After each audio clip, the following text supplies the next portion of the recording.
नमस्कार सबको। 4 बज चुके हैं।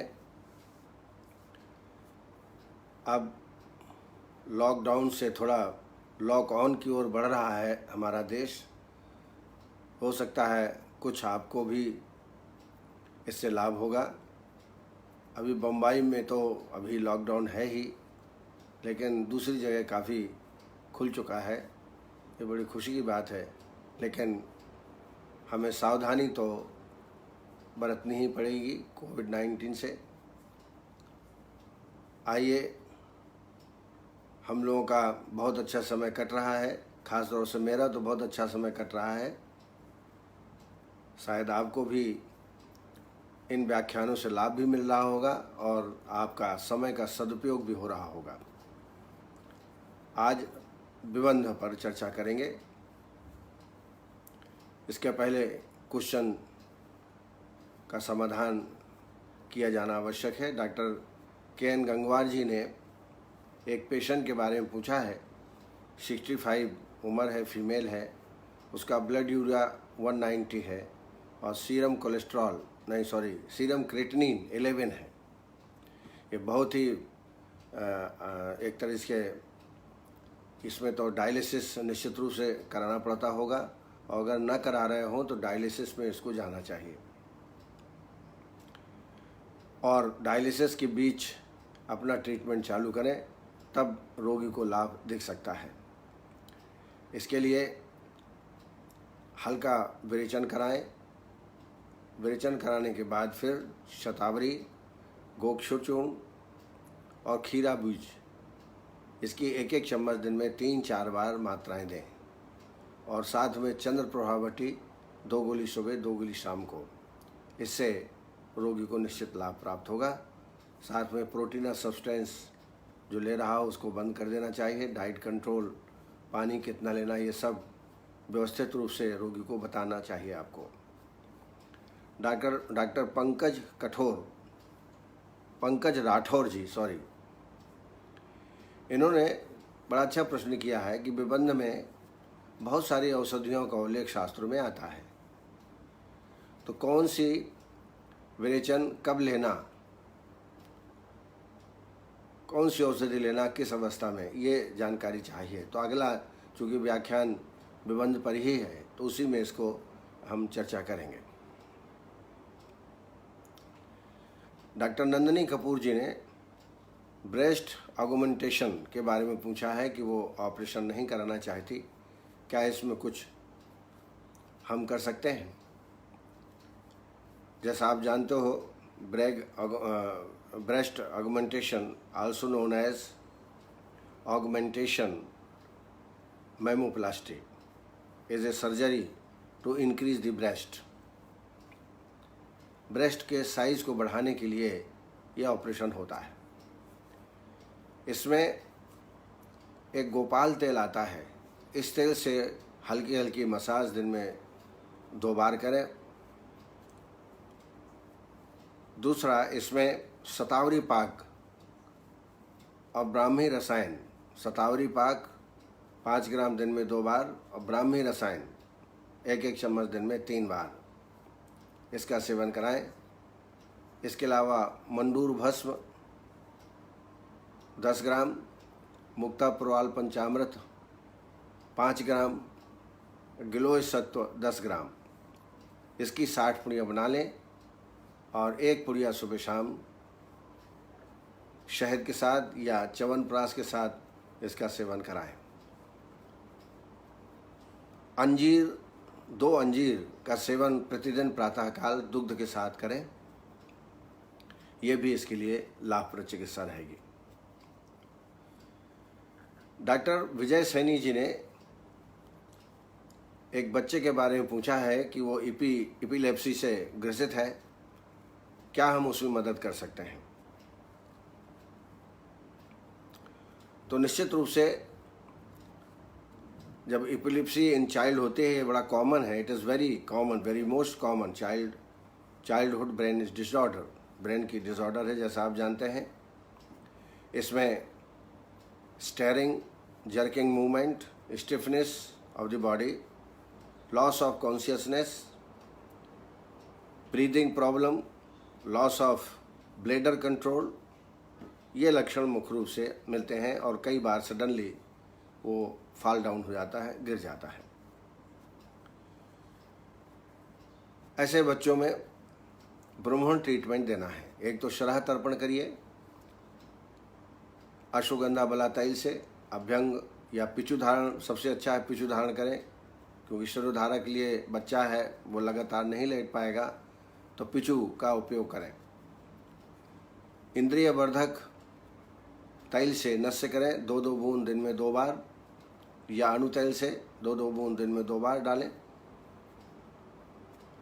और साथ में स्मृति सागर रस 5 ग्राम, वात कुलांतक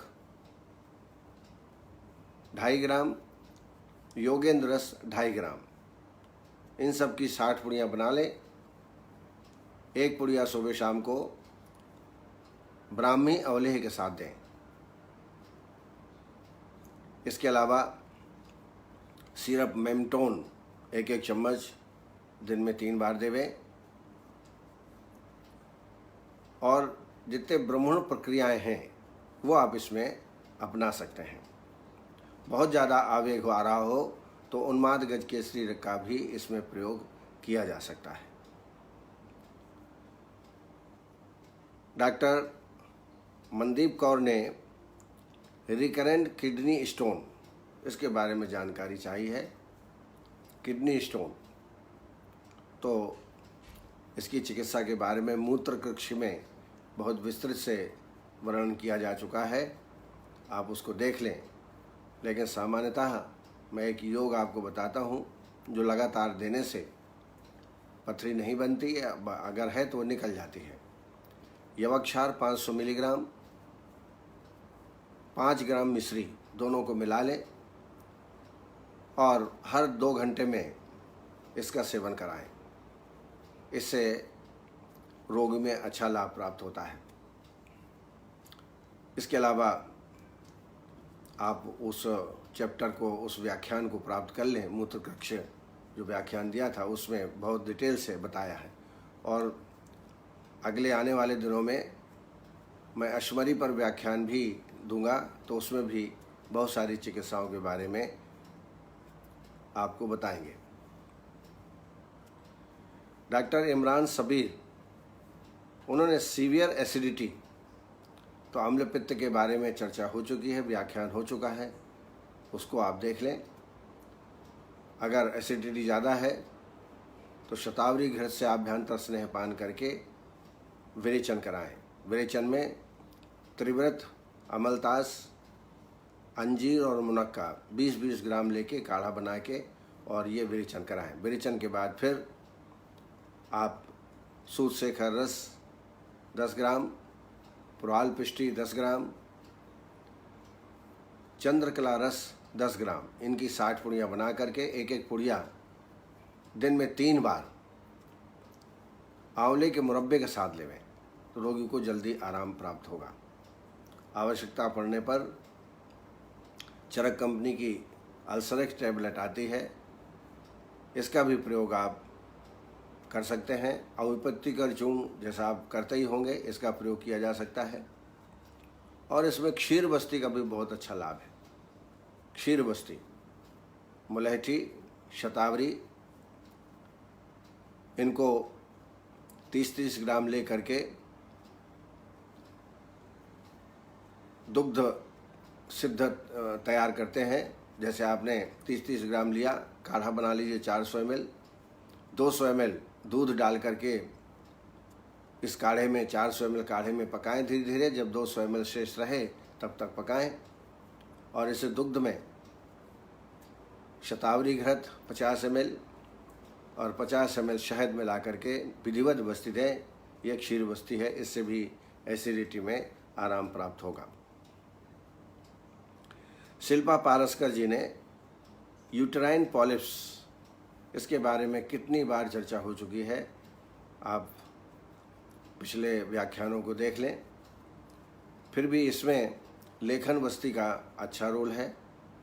इसमें त्रिफला, वायविडंग और गिलोय इनका काढ़ा बनाया जाता है 300 ml, और त्रिफलाघृत 50 ml, शहद 50 ml डाल करके विधिवत बस्ती बनाई जाती है, और इस बस्ती के सेवन से पॉलिप्स में निश्चित रूप से आराम प्राप्त होता है। इसके अलावा कांचनादि गुग्गुलू, अमृतादि गुग्गुलू 2-2 गोली दिन में 2 बार पेशेंट को देना चाहिए।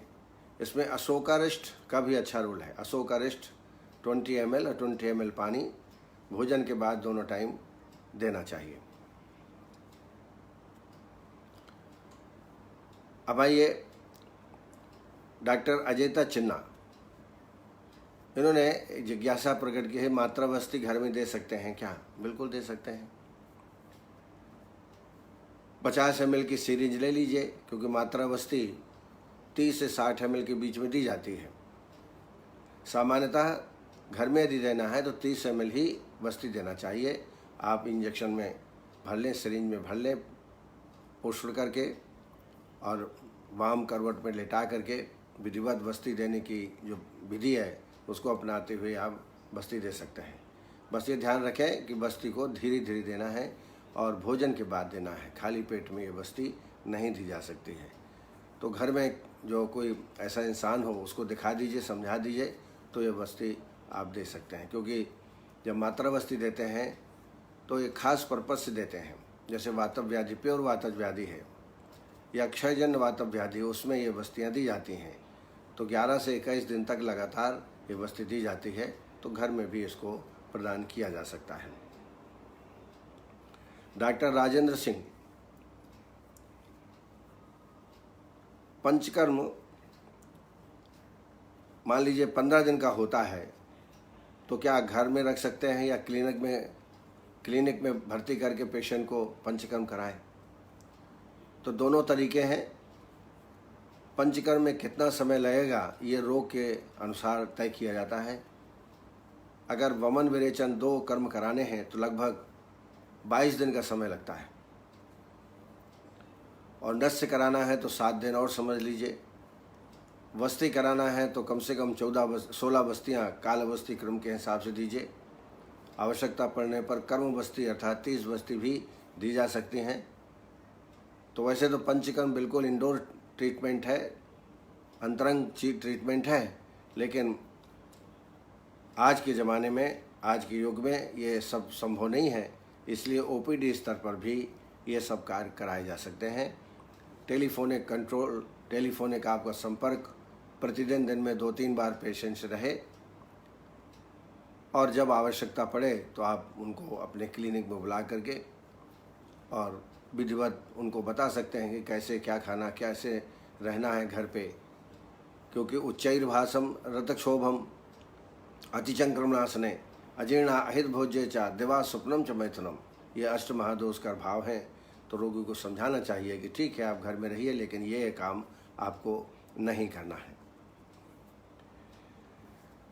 डॉक्टर माधव मिश्रा जी ने दोषानुसार आहार के बारे में एक व्याख्यान की चाहत है उनको, एक व्याख्यान आहार पर हो जाए।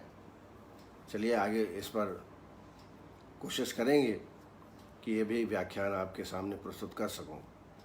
दीपक गुप्ता जी, इन्होंने खालित्य के ट्रीटमेंट के बारे में पूछा है। तो खालित्य और पालित्य का लगभग एक जैसा ही ट्रीटमेंट है।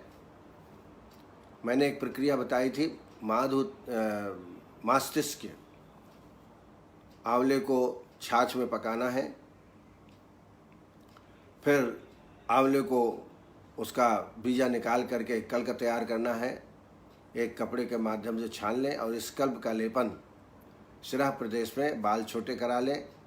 पुरुष है तो पूरे बाल निकाल सकते हैं। 1.5 अंगुल ये लेप इसमें लगाया जाता है। 1 घंटे धारण काल है, और उसके बाद इसको निकाला जाता है। निकालने के बाद फिर ब्राह्मी तैल या चमेली तैल से अच्छा अभ्यंग करें।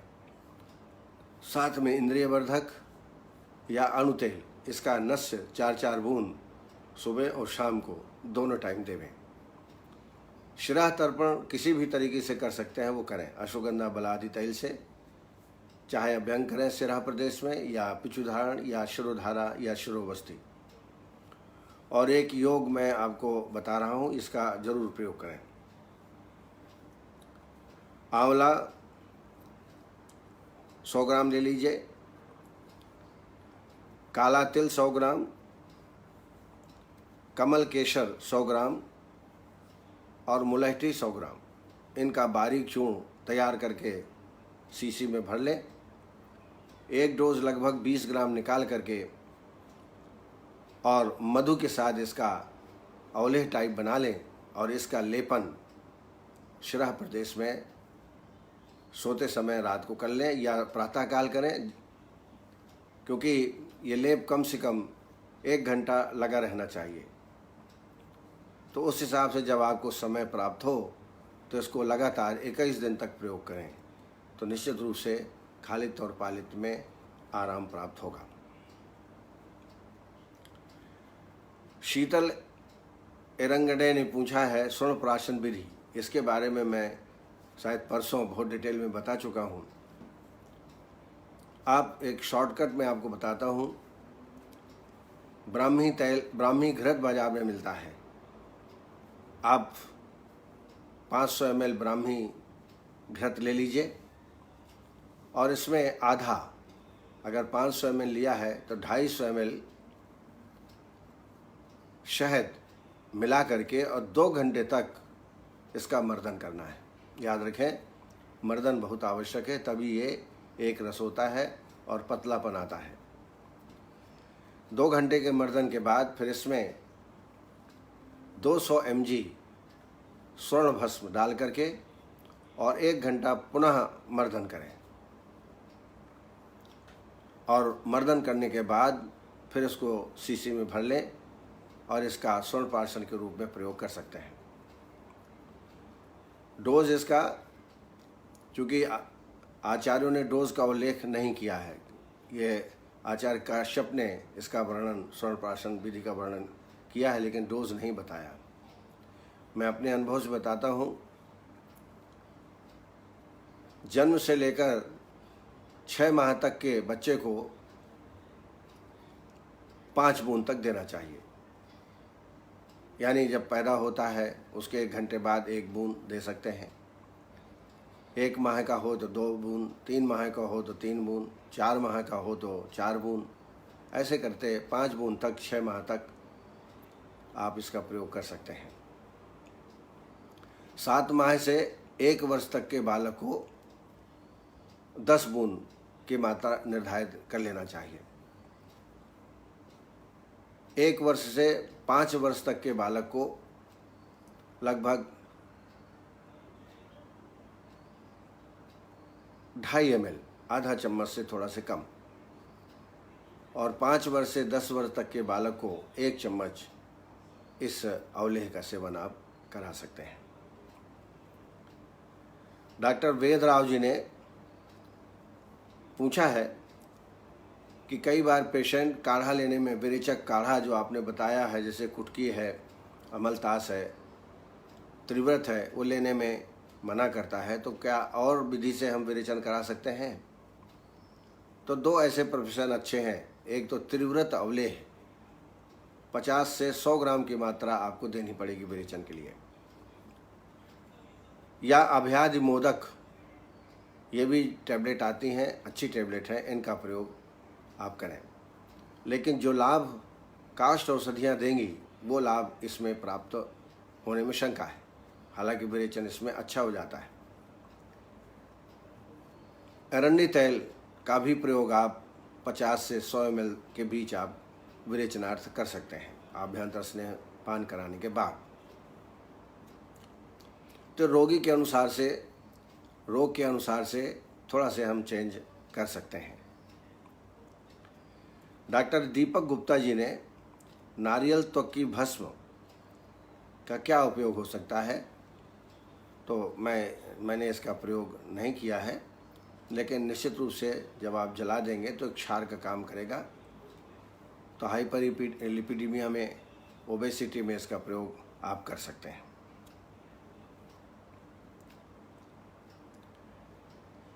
इस कार्यक्रम को लगातार देख रहे हैं डॉक्टर विकास ठाकुर जी, डॉक्टर प्रवीण पाठक जी, विष्णु हारित जी, मृत्युंजय गनीजर जी, कैलाश चावला जी, कमलेश जी, नवीन चंद्र जोशी जो इस कार्यक्रम को संपादित कर रहे हैं, डॉक्टर अजय कीर्ति जैन, ये प्रोफेसर हैं और बहुत अच्छे विद्वान, बड़े अच्छे वक्ता हैं और एंकर भी बहुत अच्छे हैं,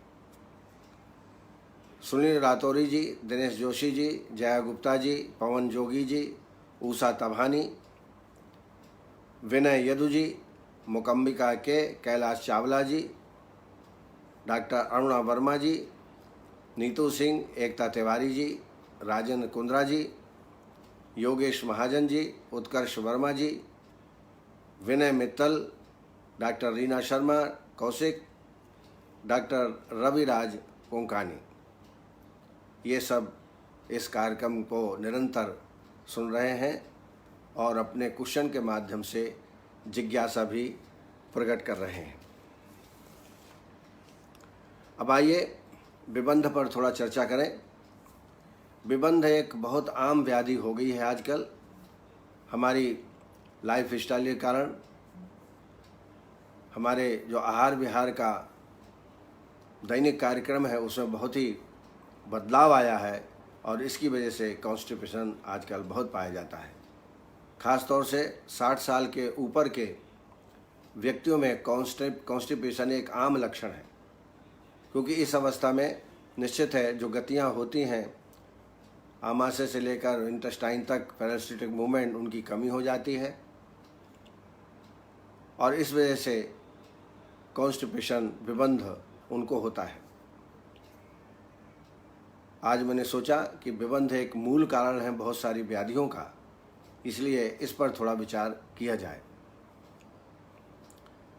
इसको पुरीश संग, पुरीश अनाह, पुरीशो उदावर्त आदि पर्याय के रूप में जाना जाता है। संहिताओं में विबंध व्याधि के रूप में वर्णित नहीं है, लेकिन अनेक रोगों के लक्षण के रूप में विबंध का वर्णन प्राप्त होता है और विबंध होने के कारण अनेक रोग जैसे अजीर्ण है, अर्श है, भगंदर, उदावर्त, उदरशूल, आटोप, अनाह, गुल्म आदि जैसी व्याधियां हो जाती हैं और कई बार जब अपान वायु का विलोम हो जाता है तो उदावर्तजन्य जो व्यापद हैं वो भी उत्पन्न हो जाते हैं। कसाय तिक्तोष्ण रुक्ष भोजी है संधारण भोजन अमैथुनिश पक्वासे कुप्पेति चेदे पाना धोगानी स्रोतांसी बलि चरुद्धा करोत विण मारुत मूत्र संगम क्रमाद उदावर्त कृता सुगो। उदावर्त जैसे रोग जिसमें ततश्च रोग ज्वर मूत्र कक्ष प्रवाहिका हृदय ग्रहणी प्रदोषाः वम्यांध बाधिर सुरोभितापाः वातोद्राष्टीला मनोविकाराः तृष्णास पित्त अरुच गुल्मकाज श्वास प्रतिश्यायार्दित पार्श्वरोगाः अन्य च रोगा बहो अनलोथा भवंत उदावर्त कृता सघोराः। उदावर्त से भयंकर व्याधियाँ जब वायु ऊर्ध्वगत होकर के मस्तिष्क में पहुँचती है तो उन्माद और अपस्मार जैसी व्याधियाँ, हृदय रोग, बहुत सारी व्याधियाँ उत्पन्न होती हैं। तो विबंध को दूर करना बहुत आवश्यक। यहाँ मैं और ये आपको कह दूँ कि किसी को विबंध हो जाए और मॉर्निंग में मोशन नहीं हुआ तो उसको चिंता नहीं करना चाहिए। मैंने कई लोगों को देखा है कि मोशन नहीं हुआ तो प्रातः वो इधर उधर घूम रहे हैं, मोशन नहीं हुआ, बड़ी चिंता करते हैं, मानसिक जैसा रोग हो जाता है।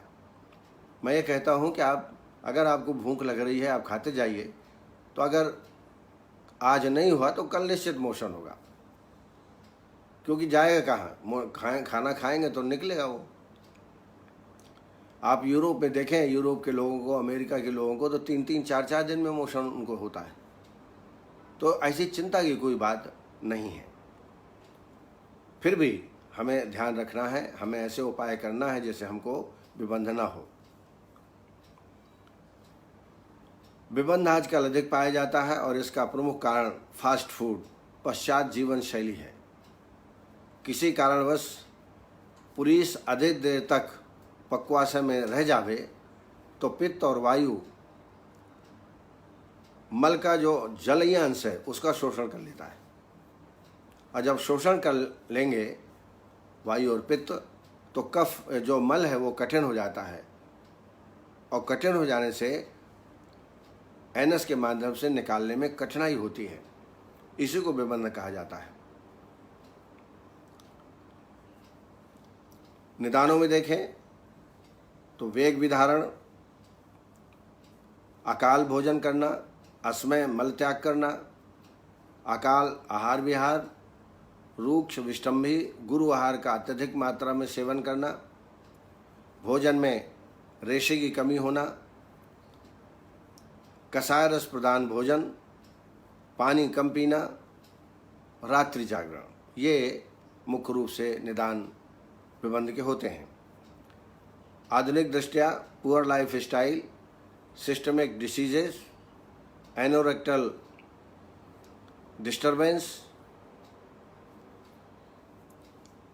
देन स्ट्रक्चरल एबनॉर्मलिटीज, इनके कारण विबंध हो सकता है।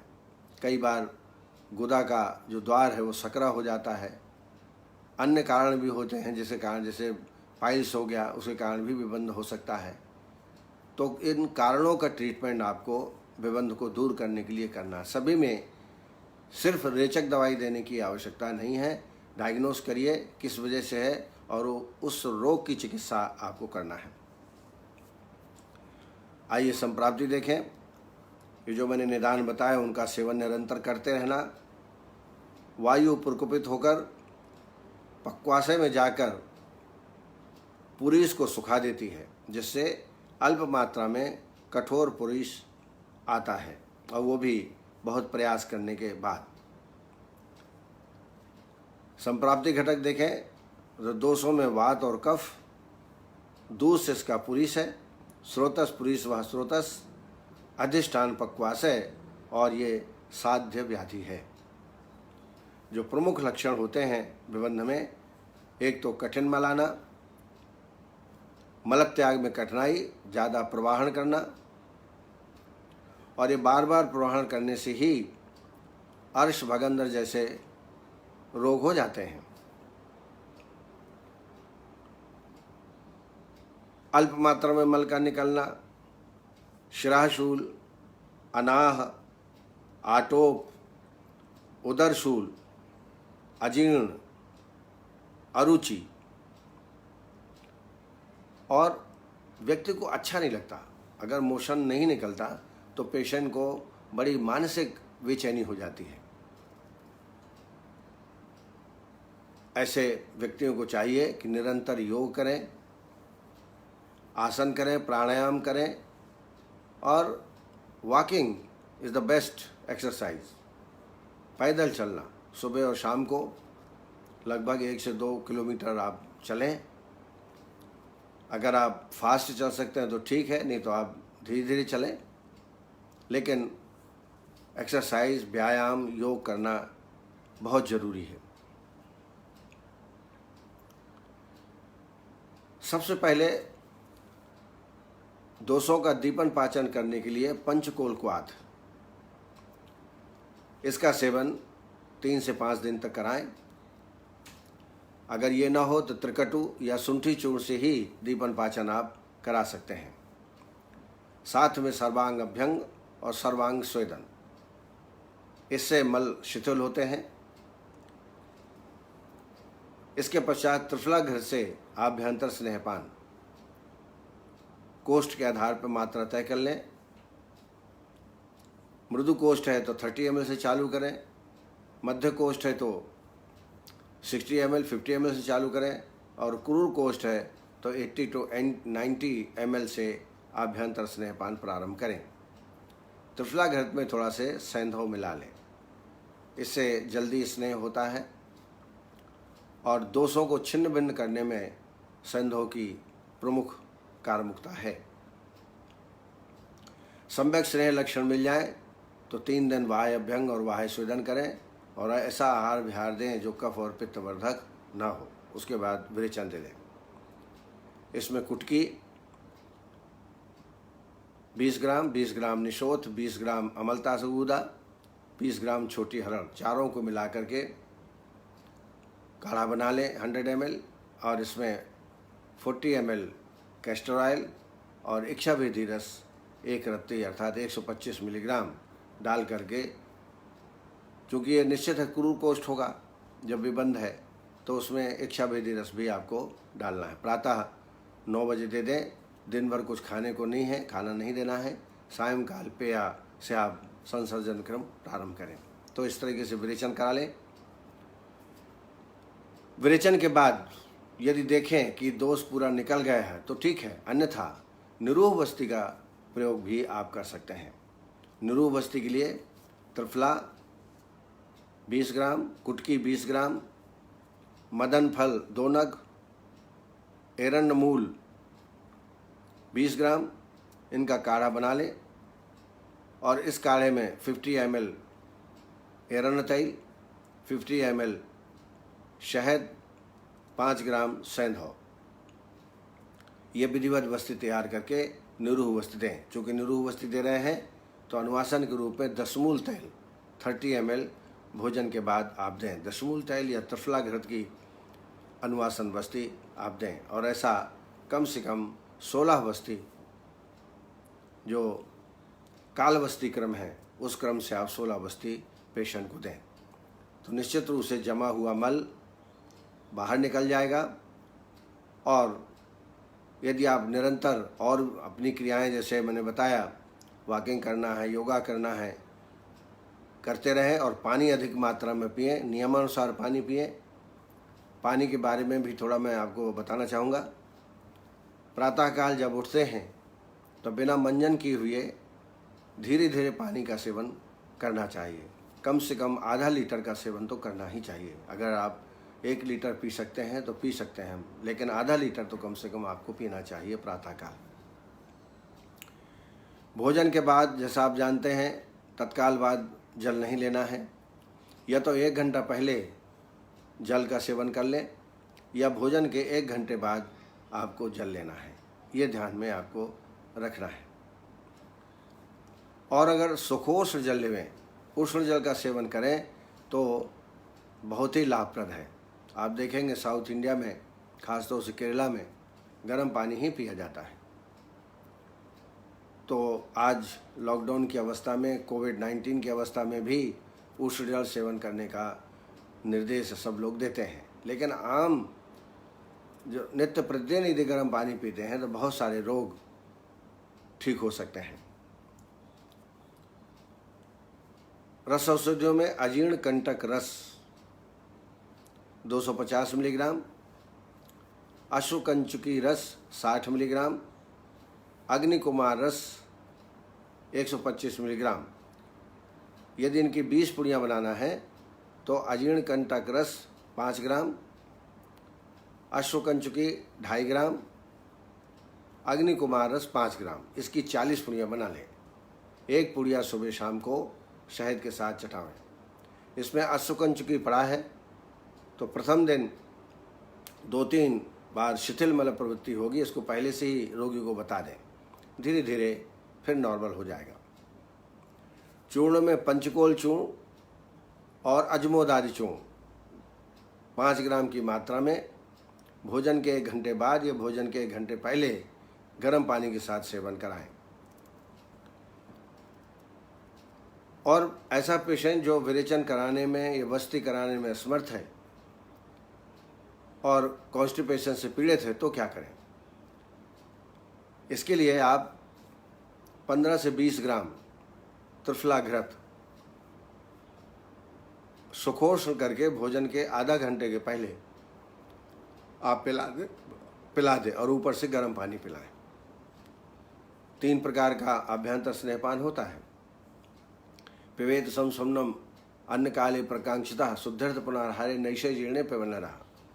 संशमनार्थ जो स्नेह होता है भोजन के काल में देना चाहिए। और शोधन जो स्नेह होता है वो रात्रि का भोजन पच जाने के बाद प्रातःकाल 7 और 8 के बीच में दिया जाता है। और ब्रह्मण स्नेह भोजन के साथ दिया जाता है। तो यहाँ पर आप संशमन के दृष्टिकोण से भोजन के काल में, अर्थात भोजन के 10-15 मिनट पहले 15 से 20 ml त्रिफला घृत का सेवन गर्म करके कराएं, ऊपर से गर्म पानी पिएं।